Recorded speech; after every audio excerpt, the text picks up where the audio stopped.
이제 2부는 이제 어도비 미디어 인코더 진짜 기초 사용법입니다. 어도비 미디어 인코더인데요. 예. 어도비 CC에서 그러니까 어도비 시리즈에서 동영상 인코딩을 담당하는 프리미어, 애프터 이펙트, 스피드 그레이드, 프레줄 이런 프로그램들하고 연동이 되고요.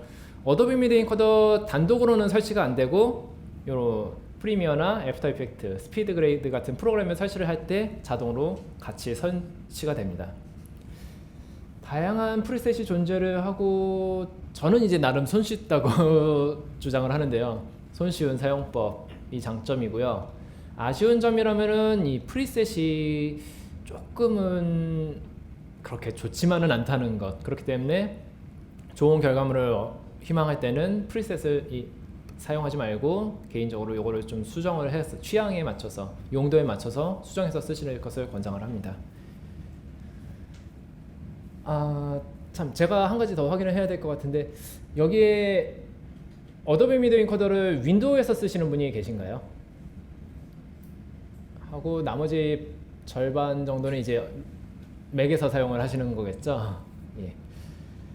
일단은 제가 지금 시스템이 맥이라서 맥을 중심으로 하지만 이제 실은 윈도우도 준비를 해놓은 상황이니까요. 제가 왔다 갔다 하면서 설명을 하도록 하겠습니다. 근데 어도비 미디어 인코더 같은 경우는 다른 이제 맥이랑 윈도우랑 크로스 컨버전된 툴에 비해서 굉장히 인터페이스가 통일화가 되어 있는 잘 통일이 되어 있는 프로그램이에요. 윈도우를 기준으로 맥을 강제로 거의 끌어맞춘 느낌이긴 하죠. 기본적인 어도비 미디어 인코더의 화면입니다. 실행하면 이렇게 네 가지 틀로 나오는데요. 대기열, 작업 대기열과 이제 세팅이 어떻게 됐는지 이걸 보여주는 창이 있고요. 그 다음에 프리셋 브라우저라고 해서 어도비에서 제공하는 프리셋 리스트, 그리고 이 위에 나중에는 이제 커스텀 프리셋으로 사용자 설정을도 여기서 선택이 가능하고요. 그 다음에 이제 감시 폴더라는 기능이 존재를 합니다. 이제 감시 폴더라는 거가 뭐냐면은 이제 어떤 특정 폴더를 지정을 해놓으면은 말 그대로 이 인코딩 프로그램을 실행시켜 놓고 있으면은 이 인코딩 프로그램이 이 폴더를 감시를 합니다. 그러다가 이 폴더에 어떤 이 인코딩 툴에서 지원하는 매체가 저장이 된다, 새로 생성이 된다, 누가 복사를 해서 넣었다, 인코딩이 끝나서 여기에 생성이 됐다. 그러면은 자동으로 이 감시 폴더 창에 세팅된 값대로 바로 앞에서 보여드린 이 대기열 창으로 끌고 오면서 세팅이 되고 자동으로 인코딩이 시작이 됩니다. 그런 설정을 하는 쪽이 창이고요. 그 다음에 이제 인코딩 창. 이제 저는 이게 인코딩 탭 이름은 인코딩이라고 되어 있는데 차라리 인코딩 프리뷰였으면은 좀 더 직관적이지 않았을까. 작업 중인 상태를 보여주고 예상 종료 시간이라든가 이런 것들을 보여주는 것이고요. 그 다음에 가운데 보면 이제 렌더러라고 있습니다. 이제 보면은 어도비 미디어 인코더는 세 가지의 렌더링 엔진을 제공을 하는데요. 쿠다라고 해서 엔비디아 기반의 그래픽 카드 가속 기능이 있고요. 그 다음에 인텔, AMD, 엔비디아 전부 다 사용 가능한 오픈CL이라는 기술이 있습니다. 이 두 가지는 전부 다 그래픽 카드를 기반으로 가속을 해주는 거고요. 만약에 그래픽 카드가 이거를 제대로 지원하지 못하는 경우, 혹은 사용자 선택으로 그냥 CPU만으로 렌더링을 해가지고 진행하는 그런 옵션도 사용이 가능합니다. 근데 이게 그래픽카드 가속을 써주는 게 항상 좋은 거는 아니에요. 보면은 테스트를 해보면은 그래픽카드 사양이 낮으면은 오히려 인코딩 시간이 더 길어지는 경우가 종종 발생이 됩니다. 그래서 제가 볼 때는 어도비 미디어 인코더를 쓰신다면은 AMD나 인텔 그래픽카드보다는 엔비디아 그래픽카드를 쓰는 시스템을 더 권장을 하고요. 쿠다를 더 권장을 하는 거고요. 그 중에서도 그래픽카드들을 보면은 보통 세 가지 숫자로 이제 사양이 표기가 됩니다. 뭐 950, 960, 750. 이제 저는 이제 엔비디아 그래픽카드에서 어도비 계열 소프트웨어로 인코딩을 할 때 좀 가속을 쓰고 싶다. 그렇다면 적어도 50이 넘는 이상의 카드를 쓰실 거를 권장을 합니다. 자, 이제 실물을 보면서 이제 제가 설명을 드릴게요. 잠깐 좀 화면이 깜빡거릴 겁니다. 마우스가 어디 갔지? 예. 미러링을 켜고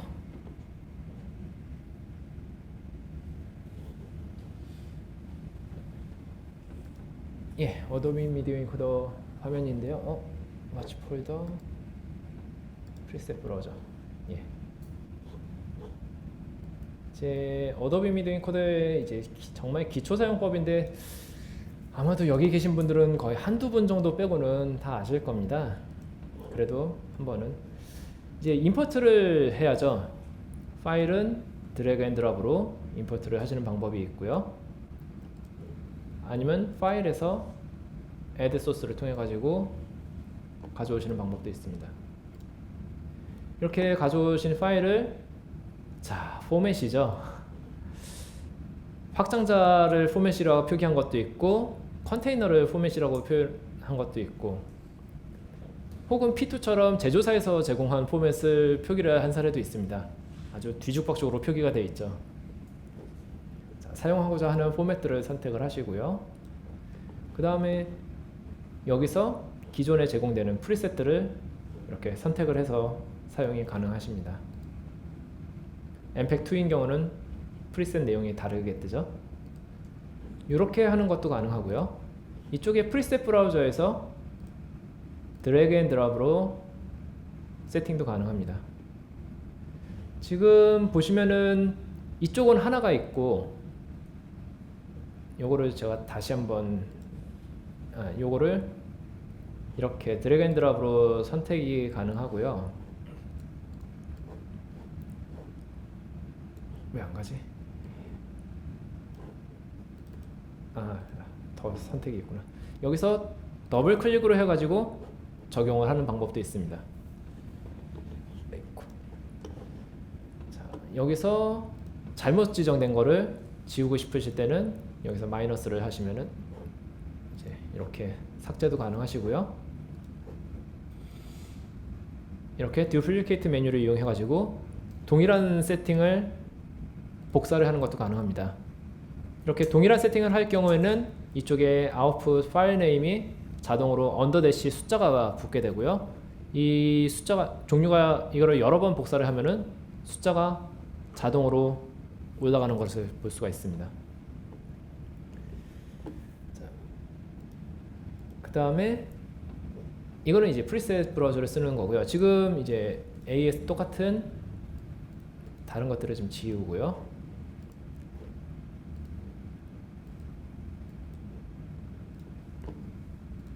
이렇게 한 상태에서 AS11의 SD 지금 보시면은 위쪽과 아래쪽에 차이가 나는 것을 보실 수가 있을 거예요. 보면은 위에 보면은 하나의 소스를 가지고 두 가지 세팅을 해놨고요. 밑에는 위에 하나의 소스를 가지고 두 가지를 한 거예요. 같은 소스를 가지고 서로 다르게 세팅을 했습니다. 이렇게 차이가 나는데요. 이렇게 했을 때 인코딩 하는 것도 실제로 차이가 있습니다. 자, 요거를 이제 이쪽에 스타트 버스 Q를 하면은 스타트가 되는데요. 보시다시피 위에 쪽은 두 개를 동시에 인코딩을 하게 됩니다. 자, 일단 끊고요. 반면에 아래쪽은 순차적으로 하나씩만 인코딩을 하게 됩니다. 이런 차이가 있는데요. 이게 장점과 단점이 다 있습니다. 이제 이 위에 이 방식이 장점이라면은 좀 더 화면을 단순하게 사용할 수가 있고 좀 이제 비슷한 값들을 쓸 수 있다는 것 이런 것들이 있지만 단점은 어지간한 사양이 아니고서는 이렇게 아래쪽처럼 하나의 파일을 서로 다른 세팅으로 해가지고 순차적으로 작업하게 하는 것보다 시간상으로는 더 오래 걸리는 경우가 많다는 것입니다. 예. 여기가 이제 그래서 사실 그리고 저는 이 프리셋 브라우저를 거의 사용을 안 하고요. 대부분 이제 제가 수동으로 잡거나 아니면은 이쪽 Q 작업 대기열 창에서 선택하는 거로 많이 사용을 하게 됩니다. 그래서 이 창은 보시다시피 이런 크로스 패널 그룹으로 해서 창을 닫으실 수도 있고요. 패널을 크기를 이렇게 조절을 한다든가 언록 패널을 해가지고 이렇게 따로 창을 만들어서 돌리는 것도 가능합니다. 이렇게 위치와 레이아웃을 바꾸는 것도 가능하고요. 저 같은 경우는 이제 이런 와치 폴더는 이제 쓸 때만 쓰고, 그렇기 때문에 평소에는 이렇게 대기열 창과 인코딩 창 이렇게 둘만으로 쓰는 경우가 많습니다. 보면 이제 스테이트는 대기상, 레디, 대기, 위에는 이제 스타트고요. 요 만약에 작업을 하다가 실수가 발견이 돼 가지고 이렇게 스탑한 경우는 이 한 작업을 선택을 하시고 오른 클릭을 해서 리셋 스테이트를 하시면은 다시 레디 상태로 되돌릴 수도 있습니다. 그래서 이렇게 다시 이러면 이제 잘못 선택된 거를 다시 바로 잡아서 다시 재작업이 가능하시고요. 아웃풋 파일, 여기는 뭐 당연히 이제 저장할 경로, 그 다음에 저장될 파일에 대해서 지정하는 창이고요. 이쪽 프리셋 창을 클릭을 하시면은 지금 화면이 해상도가 작아서 자꾸 잘리는데요. 잠시만요. 이걸 좀 바로 잡고 가겠습니다.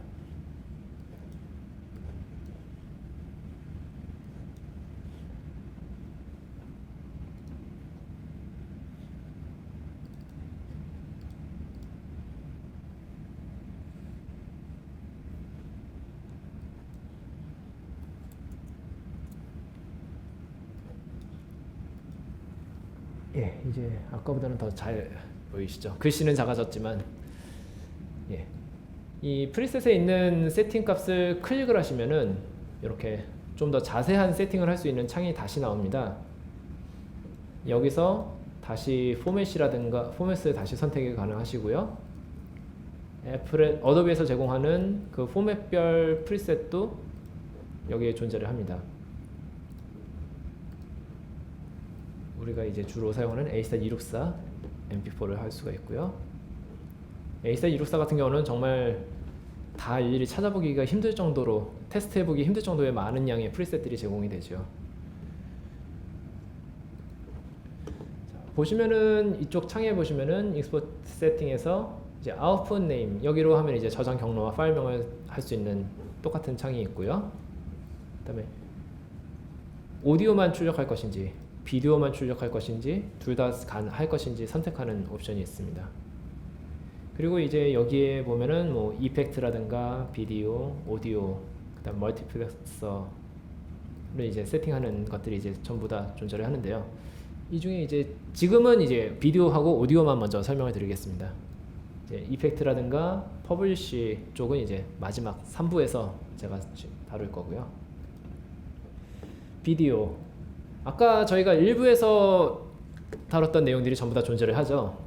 해상도 세팅을 하고 프레임 레이트, 그다음 필드 오더, 프로그레시브로 할 것인지 프로그레시브로 할 것인지 인터레이스 어퍼 퍼스트로 혹은 로우 퍼스트로 할 것인지 이런 옵션들이 있고요. 그 다음에 엑스펙트, 여기서의 엑스펙트는 PAR입니다. 픽셀 에스펙트 레이티오. 그렇기 때문에 자, 지금 원래 지금 소스는 16대 9인 소스인데요. 여기서 PAR을 만약에 이거를 HDV에서 쓰는 1.33을 쓴다. 그러면 이렇게 픽셀이 옆으로 늘어지니까 화면비가 더 넓어지게 되겠죠. 반면에 DV에서 사용하던 0.9를 적용하게 되면은 이렇게 화면이 줄어들면서 픽셀이 영역을 채울 수 있는 영역이 좁아지니까 위아래 레터박스가 발생하게 되죠. 우리가 이런 실무 현장에서 작업하시는 분들에서 요 세팅을 잘못해가지고 이런 게 잘못 틀어진 상태로 방송까지 납품이 되고 방송까지 되는 경우가 아직 이제는 많이 줄었는데 아직까지도 좀 발견이 되는 안타까운 현실들이 있습니다. 그래도 이제 앞으로는 좀 줄어들 거라고 긍정적으로 볼 수 있는 게, 예전에는 이 해상도를 줄여서 PAR 장난을 쳐서 압축을 하는 방식들을 많이 썼는데 요즘은 그냥 대부분 스퀘어 픽셀 방식들을 많이 가기 때문에 굳이 신경 안 쓰고 작업을 해도 되는 사상이 오고 있죠. 자, TV 스탠다드 이제 유럽 방식이냐 아니면 미국이나 우리나라 일본을 주력을 하는 NTSC로 할 것인지. 그다음에 프로파일하고 레벨은 조금 이따가 다시 설명을 드리겠습니다. 이런 세팅들을 비디오에 대한 세팅들을 할 수 있는 탭들이 있고요. 오디오 쪽도 이제 오디오 코덱을 선택을 하고 오디오 포맷도 선택을 하고요. 사실 여기서도 오디오 포맷이라고 되어 있는데요. 이게 오디오 포맷이자 동시에 코덱이기도 합니다. 여기서 보면은 실제로는 이게 진정한 오디오 코덱이 되는 거고요.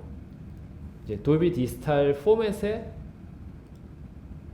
돌비 디지털 그리고 실제로 오디오 돌비 디지털 플러스 돌비 디지털 슈어 코드 이런 식으로 선택이 되는 거죠. 반면에 이제 AAC 같은 경우는 AAC 플러스 이런 그렇기 때문에 여기에는 이렇게 그래도 나름 오디오 포맷과 코덱을 신경을 써서 정리를 해줬는데 비디오 쪽은 보면은 어디 봅시다. 퀵타임을 보면 아주 과간이죠. 비디오 코덱이라고 되어 있는데 HDV 아까 말씀드린 대표적인 동영상 포맷이 떡하니 드러나와 있죠. 보면은 이렇게 위쪽은 그래도 대부분 코덱으로 표기가 되어 있습니다. DV 같은 경우는 코덱이 곧 포맷인 굉장히 독특한 사례고요. 하지만 아래쪽에는 거의 대부분이 포맷인데 코덱인 것처럼 표기가 되어 있죠. 이렇게 이제 만약에 원하는 세팅으로 하고 OK를 선택하면은 인코딩이 대기가 된 거고요.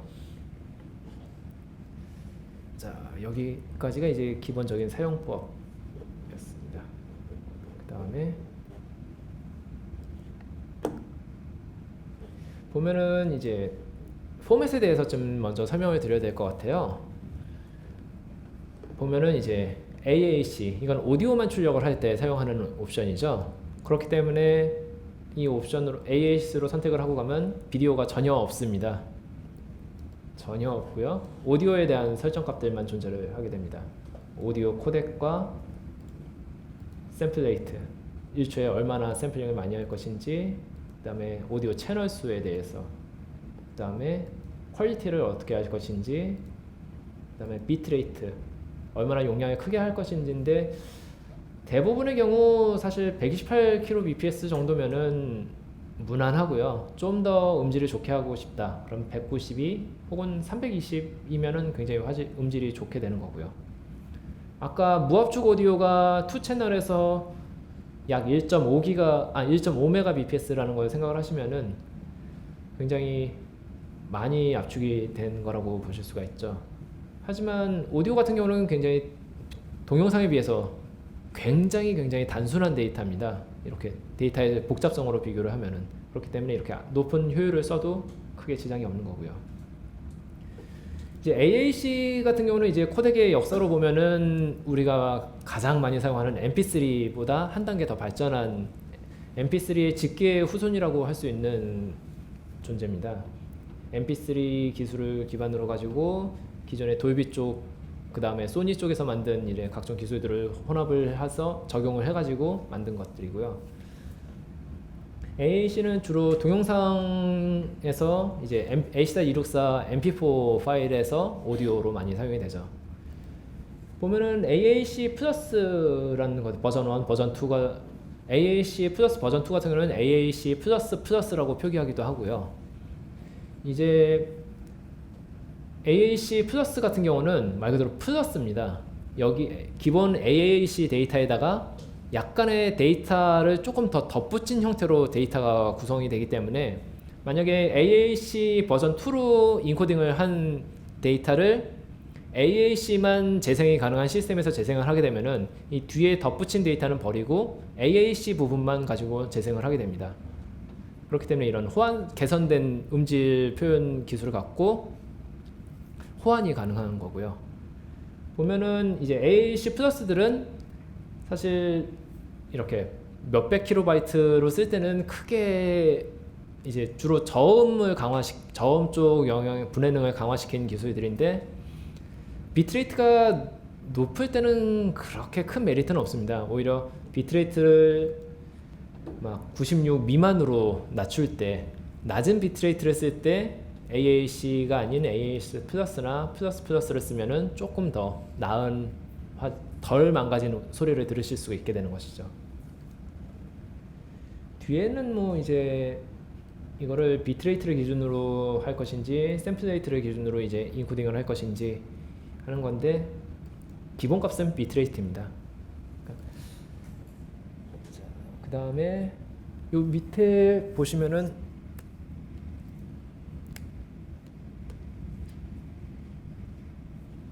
이거는 잠시 이게 아니라 먼저 동영상으로 세팅을 해놓고 봐야겠네요.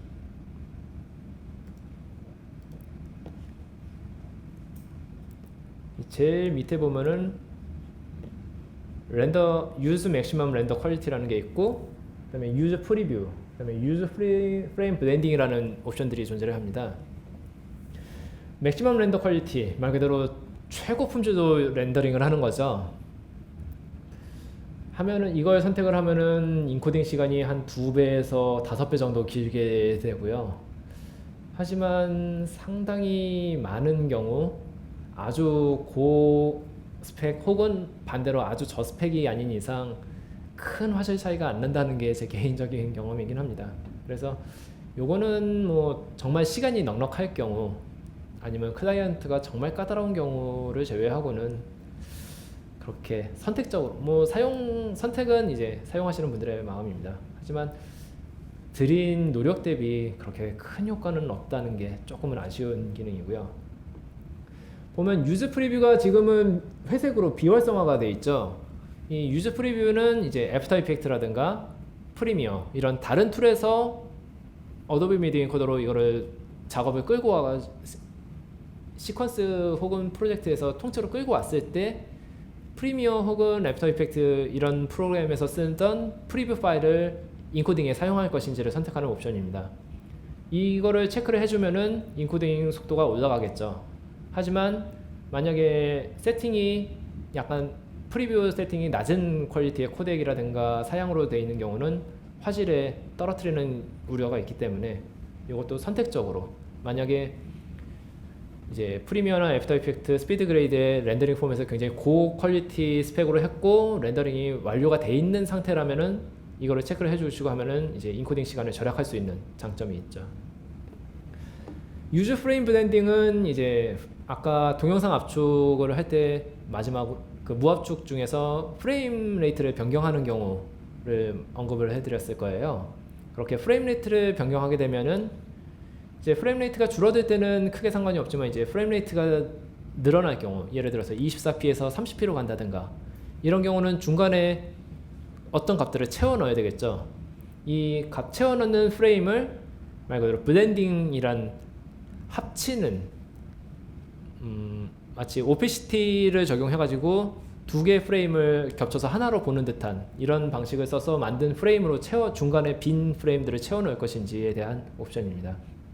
그러니까 이 유즈 프레임 블렌딩을 체크를 한 상태로 변환을 하면 이렇게 중간에 겹쳐 보이는, 마치 잔상이 보이는, 천천히 프레임 단위로 보면 잔상이 낀 것처럼 보이게 되겠죠. 그런 식으로 변환이 될 거고요. 이거를 해제를 하고 변환을 하시게 되면은 가장 이제 니퀴스트 프레임을 이제 가장 가까운 프레임을 기준으로 단지 프레임 숫자만 복사를 해가지고 가는, 갑자기 점프를 하겠죠. 이런 식으로 갈 때는 이런 식으로 변환을 하게 됩니다. 애플에서 쓰시는 분들은 많이 안 쓰시는데 이제 윈도우에서 하시는 경우는 이제 DNxHD라는 여기서 포맷으로 표기가 되는데 실제로는 이제 코덱입니다. 이제 아비디에서 만든 코덱이고요. 성능은 프로레스하고 굉장히 비슷한 성능의 코덱입니다.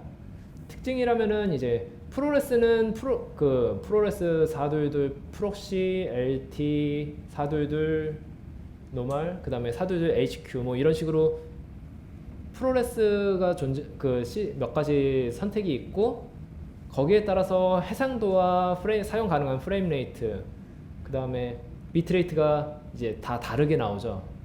반면에 DNxHD 같은 경우는 비트레이트와 이 DNX HD 뒤에 숫자로 이렇게 표시가 되는데요. 여기에 따른 해상도와 이런 값들이 이미 다 고정이 되어 있습니다. 약간 제한적으로 이제 선택이 가능하기는 한데요. 거의 고정이고요. 그렇기 때문에 지금 보시면 여기서 해상도를 바뀌면 숫자도 같이 바뀌게 됩니다. 그리고 보시다시피 해상도가 변경이 불가능하게 고정이 되어 있고요. 그렇기 때문에 하고자 하는 만약 DNX HD를 가지고선 사용을 하실 경우에는 잘 안 보이시죠? 이렇게 DNX HD별도 사용 가능한 해상도와 비트레이트, 색공간, 색상심도 이런 것들이 다 고정이 되어 있기 때문에 이런 걸 선택을 해서 사용을 하셔야 되고요. 보시면은 뒤에 X자가 붙은 게 보이실 겁니다. 똑같은 220인데 220X고 해상도도 동일합니다. 다만 차이가 나는 거는 색상 심도죠. X가 붙은 게 색상 심도가 10비트인 거고요. X가 없는 것들은 전부 다 8비트로 된 포맷이란 뜻입니다. 예, 요거는 아까 설명을 드렸고, 자, 이제 보면은 아까 제가 설명드리기로 했던 프로파일과 레벨이라는 게 존재를 하죠. 이제 H.264 엠팩 실은 이 프로파일과 레벨 개념이 본격적으로 적용이 시작된 거는 이제 엠팩2에서 시작이었습니다. 보면은 여기에도 이제 프로파일과 레벨을 선택하는 옵션이 존재를 하고요. 굉장히 초창기라서 그런지 몇 종류 없죠. 하지만 H.264로 가면은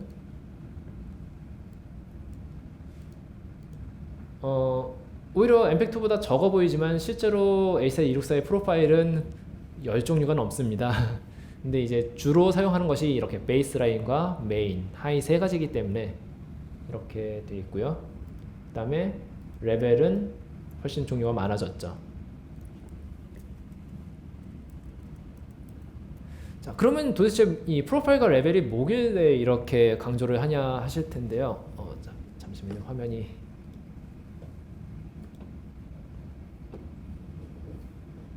자, 예. 보면은 이제 여기서 빨간색으로도 표시가 됐듯이 프로파일이란 사용한 기술에 대한 그 정의고요. 그 다음에 레벨은 말 그대로 사양, 스펙에 대한 정의입니다. 이거는 이제 엠팩2의 프로파일과 레벨에 대한 것들인데요.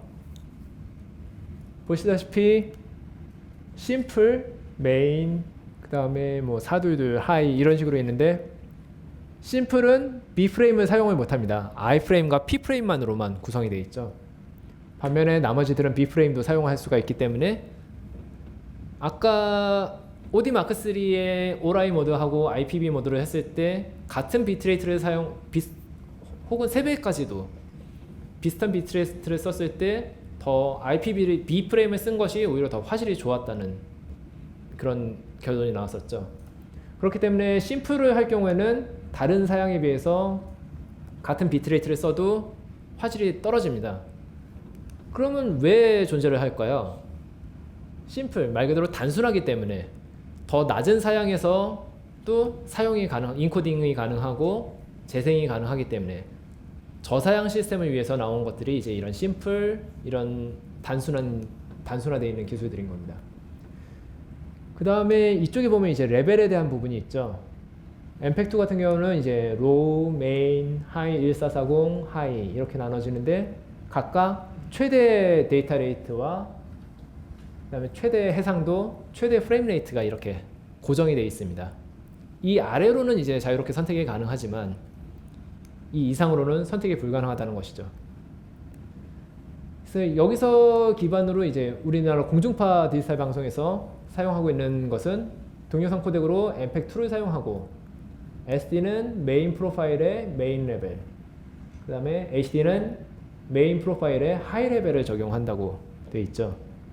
그렇기 때문에 SD의 메인 프로파일의 메인 레벨 15Mbps의 최대 720, 576, 30프레임까지 사용이 가능하고요. 그 그 다음에 HD 같은 경우는 메인 프로파일의 하이 레벨 80mbps까지 사용 가능하지만 실제로는 우리나라 방송은 18mbps를 사용하고 있죠. 자, 요거를 보시면은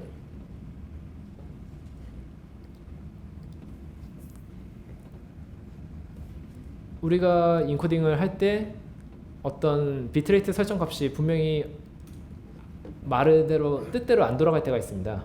그런 것들을 보면은 이제 이 프로파일과 레벨의 제한으로 걸려서 안 되는 경우가 있죠.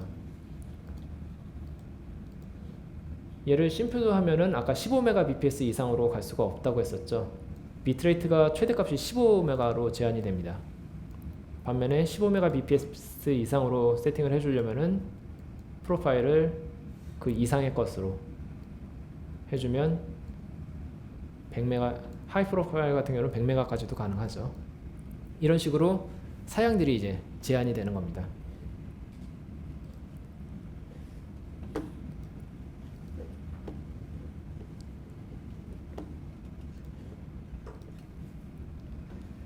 자, 그 다음에 이제 많은 경우 A264를 단순히 MPEG-4라고 표시하는 경우들도 있는데요. 어도비 미디어 인코더에서도 MPEG-4가 있기는 합니다. 하지만 거의 사용은 안 하죠. 실제로도 지금 MPEG-4 같은 경우는 그러니까 넓은 의미로 말하면은 MPEG-4는 계속 쓰이고 있는 거고요. 그 다음에 좁은 의미로 말하면은 MPEG-4는 A264가 나온 뒤에 거의 사장이 된 상황인, 오히려 MPEG-2보다도 더 사장이 되고 잘 쓰이지 않는 상황입니다. 보면은 우리가 일반적으로 MPEG-4라고 부르는 것들은 정확하게 따지면 MPEG-4 파트 2라는 거고요. 이 MPEG-4 파트 2는 다른 이름으로 MPEG-4 비주얼이라는 표현을 사용합니다. 반면에 A264는 MPEG-4 파트 10, 그러니까 A264의 거의 막내둥이 역할급인 겁니다. 그리고 또 다른 이름은 AVC, MPEG-4 AVC. AVC는 Advanced Video Coding의 약자고요. 그러니까 근본 기술은 같은 건데 사용한 기술이 더 복잡하고 어려운 기술들이 최대한 농축되어 있는 것, 그게 바로 그러니까 MPEG-4 기술의 최정점에 해당하는 것이 바로 A4264인 거죠. 이 A4264, 그러니까 MPEG-4 파트 10이 파트 2하고 이게 성능차가 워낙 크기 때문에 이렇게 물리적으로 분리를 하고 따로 사용을 하고 있는 것이죠. MPEG-4, A264의 프로파일과 레벨은 이렇게 다양합니다. 이거는 사실 구글에 단순히 쳐가지고 위키피디아 가면은 더 자세하게 설명이 되어 있고요. 굉장히 많죠.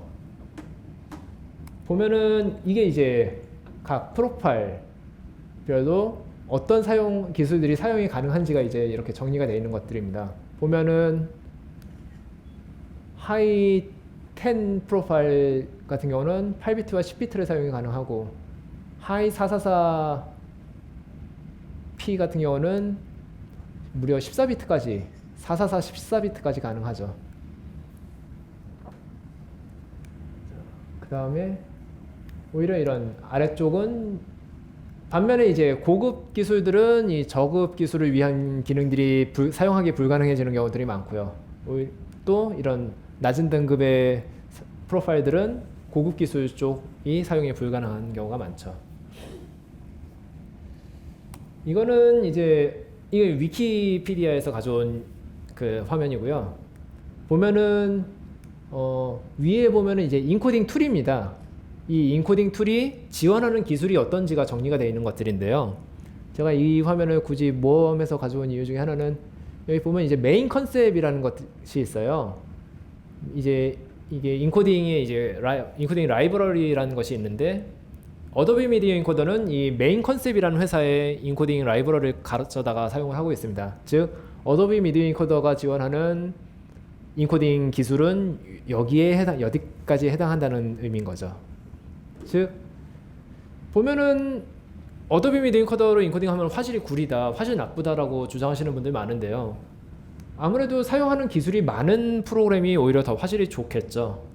설정을 잘하면은 얼마든지 극복을 할 수가 있는 것입니다. 자, A264의 주요 프로파일, 아까 어도비 미디어 인코더에 세 가지만 있었죠. 즉 이렇게 세 가지만 일단은 지금은 이렇게 세 가지 정도만 잘 보시면 될 것 같고요. 하이10 정도가 앞으로 추가되지 않을까 개인적으로 전망을 하고 있습니다.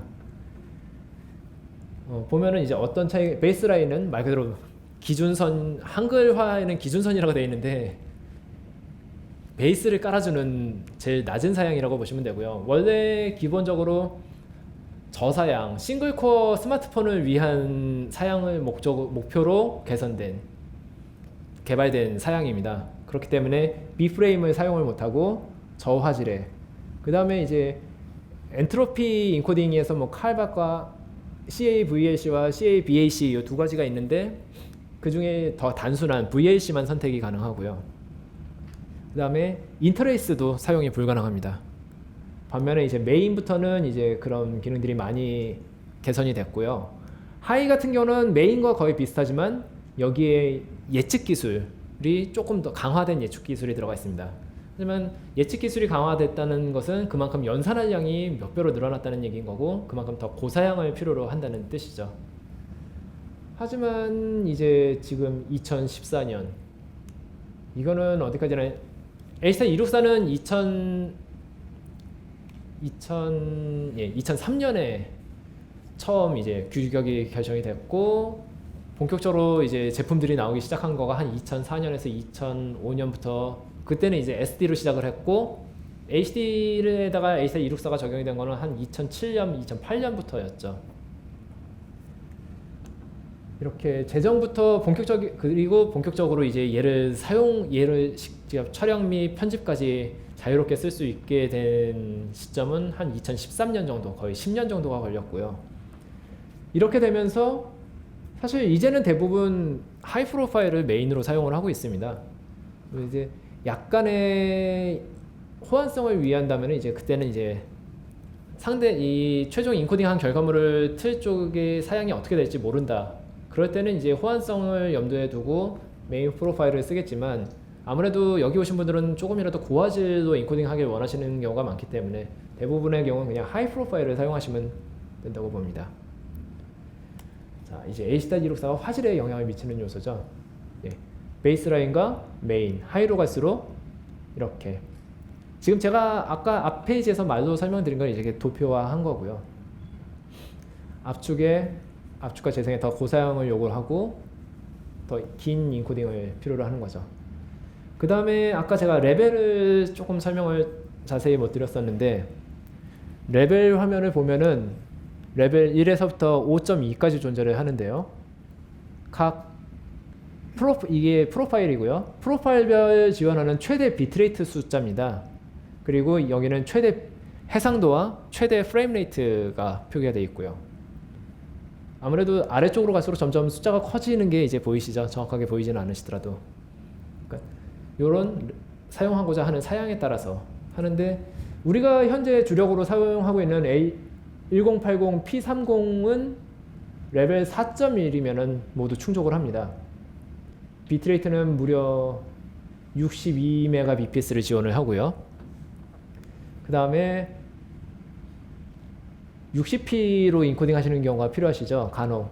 그런 경우는 4.2까지만 써주시면 되고 문제는 이제 UHD 3840-2160을 쓰실 때는 가능하면은 이제 24프레임으로 하실 때는 5.1을 써주셔도 되지만 30p 이상을 쓰실 때는 레벨 5.1을 쓰시는 게 왜 5.1을 써야 되는지는 이제 이 레벨표를 보면 이제 알 수가 있으신 거죠. 자, 얼마나 차이가 나는지를 한번 보여드릴게요. 여기서 이제 왼쪽은 640360을 베이스라인에 일부러 낮은 비트레이트, 더 화면을 망가뜨리기 위해서 낮은 비트레이트로 인코딩을 했습니다. 비트레이트는 둘 다 똑같은 300kbps니까 용량은 같고요. 러닝타임이 같으니까 용량은 같고요. 자, 베이스라인과 하이의 비교입니다. 왼쪽, 자, 어느 쪽이 더 많이 망가지는지 한번 봐주세요.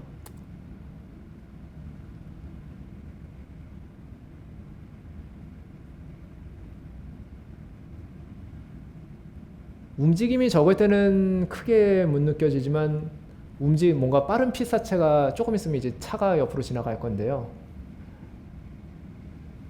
지나가라. 안 지나가네. 예.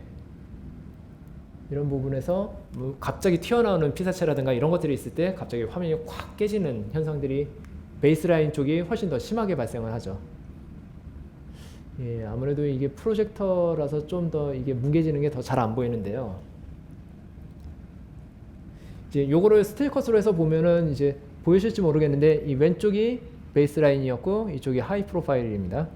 맨홀이 이쪽은 정확하진 않아도 그래도 맨홀의 무늬가 보이는데 여기는 이미 다 뭉개져 있는 게 보이시죠. 그리고 이런 경계선 이런 그 경사가 있는 이미지가 하이 프로파일 쪽은 매끄럽게 처리가 되어 있는데 이쪽은 무덕화 현상이 벌어져 있습니다. 이런 차 테두리 부분도 마찬가지고요. 자, 요거를 다시 한번 근데 제가 위에 것만 언급을 하고 아래 거는 언급을 안 했죠. 실제로는 이 밑에 거도 스틸이 아니라 동영상입니다. 이게 제가 이제 산에 가서 이제 일모를 찍었던 것에 굉장히 일부를 발췌를 한 건데요. 보시다시피 격렬한 움직임이 있을 때는 베이스라인을 쓸 때와 하이 프로파일을 쓸 때 차이가 분명히 존재를 합니다. 반면에 움직임이 거의 없는 경우에는 별도 차이가 안 느껴지시죠. 즉 이제 상황에 따라서 용도에 따라서 그다음에 내가 이제 사용하는 이 소스의 내용에 따라서 이런 것들을 이제 선택적으로 사용하시는 것이 이제 좋은 거죠.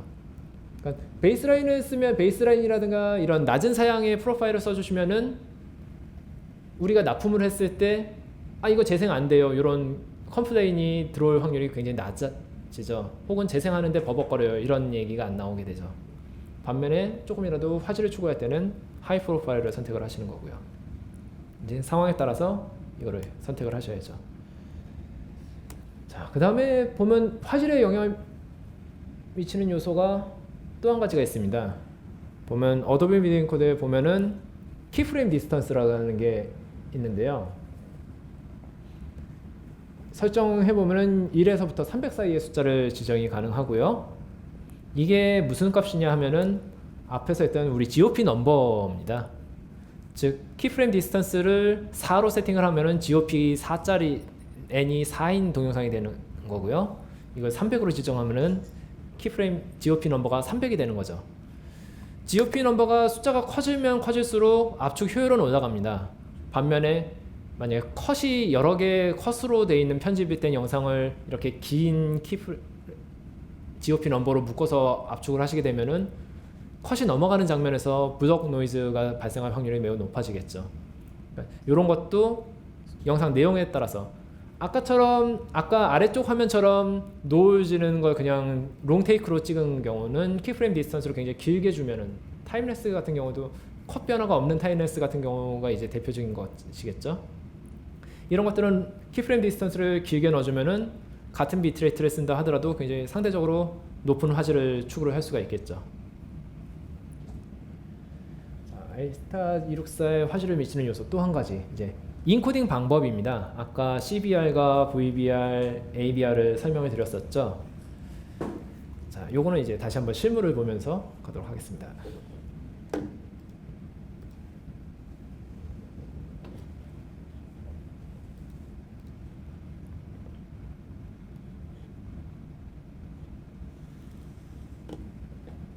보면은 어도비 미디어 인코더의 엠팩2에도 있고 ACS264에도 있는데요. 여기에 보면은 이제 일부러 요 제약을 줄이기 위해서 하이 프로파일의 레벨을 좀 길게 가겠습니다. 보면은 엠팩2 같은 경우는 비트레이트 설정이 최소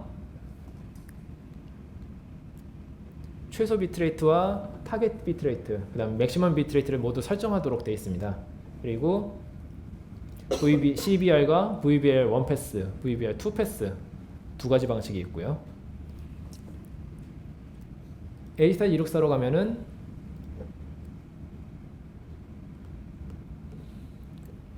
VBR 1패스, CBR 1패스, VBR 2패스는 하고 민은 없고 타겟과 맥스만 있습니다. 타겟 비트레이트는 말 그대로 이제 목표하고자 하는 비트레이트 값이 되는 거고요. 맥시멈은 최대 한계치를 이제 리미트를 걸어 놓는 것이죠.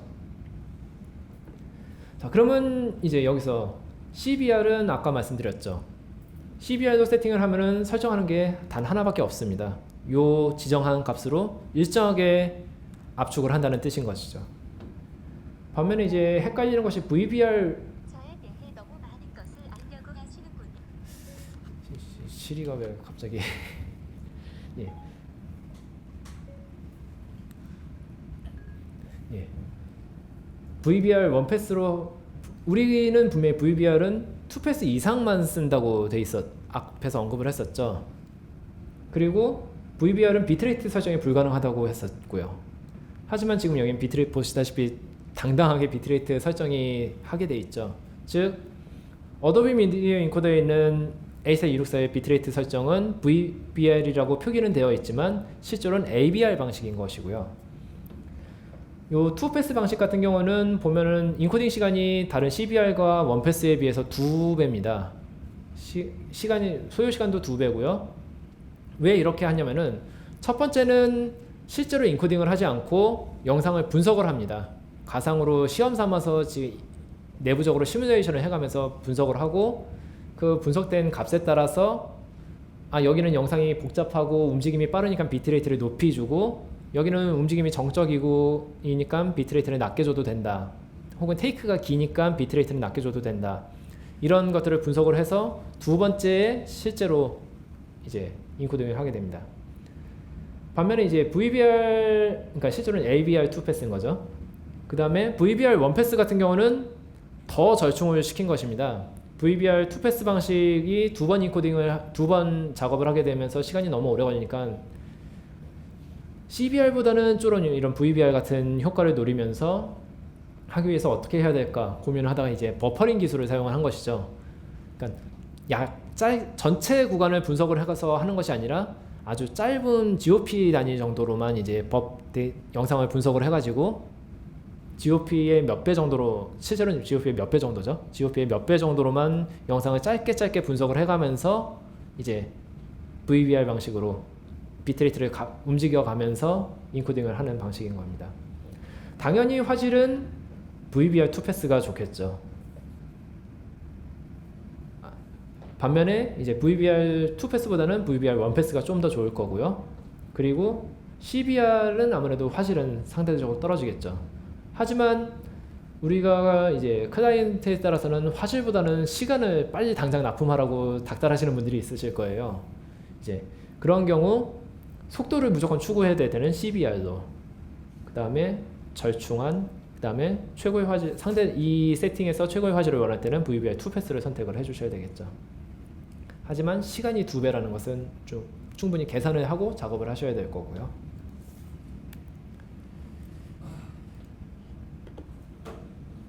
자, 그 다음에 이제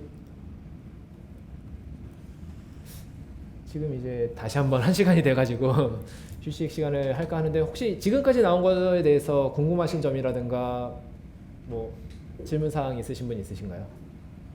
투패스에서 아까 마지막 봤는데요. 예. 기준 비트레이트 주시고 예. 맥시멈 설정하잖아요. 예. 그 맥시멈이 타겟 비트레이트보다 높을 때 예. 그게 의미가 있나요? 그러니까 기준을 예를 들어 100을 줬다고 하면 예. 그 맥시멈 비트레이트를 100 이상을 주면 예. 100 이상을 순간순간 넘게 해서 화질이 100 이상을 하게 해주는 거예요. 순간적으로는 간다는 것이죠. 네. 그러니까 타겟을 기준으로 가면서 만약에 순간적으로 움직임이 복잡하거나 빠르다, 그런 경우는 비트레이트가 순간적으로 확 요 맥시멈까지 올라갈 수가 있는 겁니다. 그러면 만약에 맥시멈을 많이 높여놓으면 예. 만약에 그 USB 리더기가 예. 속도가 안 받쳐주면 중간에 막 느려지는 거 같아요. 버벅거리게 되는 것이죠. 그래서 맥시멈 비트레이트 값을 수동으로 지정하게 되어 있는 것이고요. 그리고 지금 요 슬라이더 움직이시는 걸 보면은 아시겠지만 타겟 비트레이트가 올라가면 맥시멈은 최소한 그것과 같은 값으로 올라가게 됩니다. 저는 개인적으로 이제 타겟 비트레이트하고 맥시멈 비트레이트 그 비율을 1대2 정도로 합니다. 그래서 타겟 비트레이트를 100으로 한다면은 맥시멈은 200. 실제로는 이제 HD 기준으로 저는 작업할 때 보통 10Mbps를 많이 쓰거든요. 그래서 이런 경우 타겟을 10으로 하고 맥시멈을 20으로. 왜 자꾸 이게 날아갈까요? 만약에 타겟을 5로 하는 경우는 7에서 10 정도로 가게 되겠죠. 예.